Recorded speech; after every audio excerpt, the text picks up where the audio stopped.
सौरभ हत्या मामलें अनेक बड़ बड़ खुलासा होईछि। सौरभकर स्त्री मुस्कान साहिल सहित बंधुता करथिले एवं तापरे तांको प्रेम जालरे एपरि फसई देथिले जे से चाहिले मध्य एथिरु खसी पारि नथिले एवं सौरभकर हत्यारे तांकर साथ देथिले मुस्कान।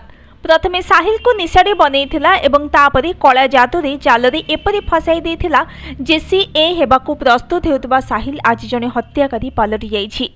साहिल मुस्कान पाई एते पागल थिला जे से साहिल शुक्लारू निजको शंकर कहिबाकू लागिला एवं मुस्कान एते चतुर थिला जे साहिल को निज प्रेम जालरे फसाइबा पाई साहिल मृत मांको नार साहाय्य नैथिला।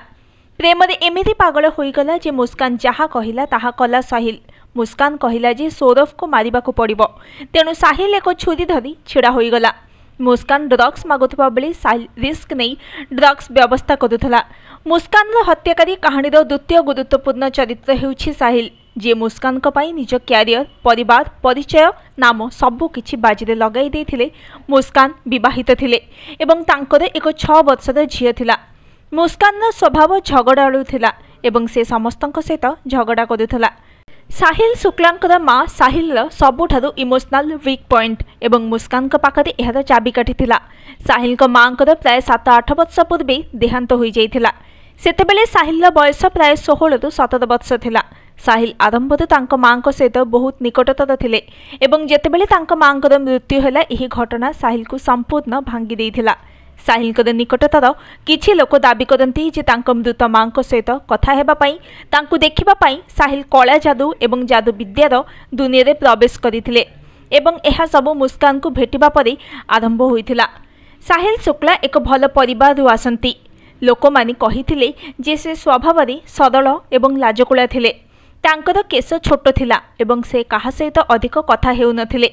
साहिल को बापा मार्केटिंग रे काम करती। तांकर जने बड़ भाई अछंती जे अमेरिका रे रुहंती। साहिल मांकर मृत्यु परे तांको बापा पुणी विवाह करिथिले, किंतु साहिल तांको मांक स्थान रे अन्य काहाकू देखि पारले नाही। जेतेबेले मुस्कान एवं साहिल ड्रग्स नेउथिले, मुस्कान तांको अन्य एक दुनिया को नै जिबार दाबी करुथिले। से तांको तांको मांक सहित कथा हेबाकू बाध्य करिबाकू दाबी करिथिले।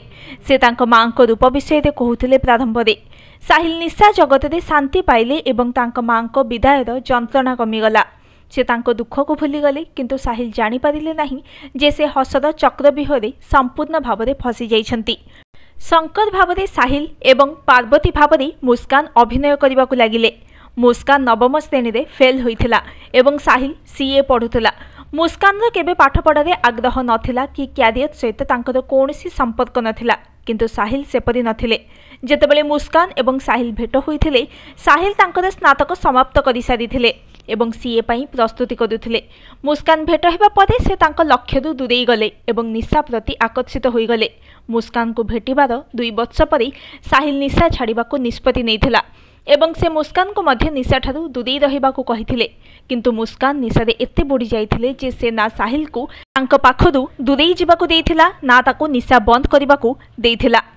मुस्कान उद्देश्य केवल सौरभ को हत्या करिबा नथिला, किंतु मुस्कान सौरभ को जेउ भली भाबरे हत्या कला ताहा घृणा ठारू अधिक मुस्कान आक्रमण रे सौरभकर हृदय भांगी जाइथिला एवं रक्त बाहरिबाकू लागिथिला। मृत्यु पूर्वरु सौरभकर मन संपूर्ण शून्य होई जाइथिला।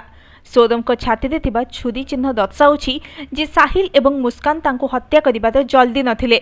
छुरीटी हृदय पाखरे छाती रे स्वतंत्र भावरे भूसी दिया जाइथिला, जहा द्वारा सौरभकर हृदय कटि जाइथिला, जेमिति कि मुस्कान सौरभ को घृणा करुथिला। Bureau report, news today.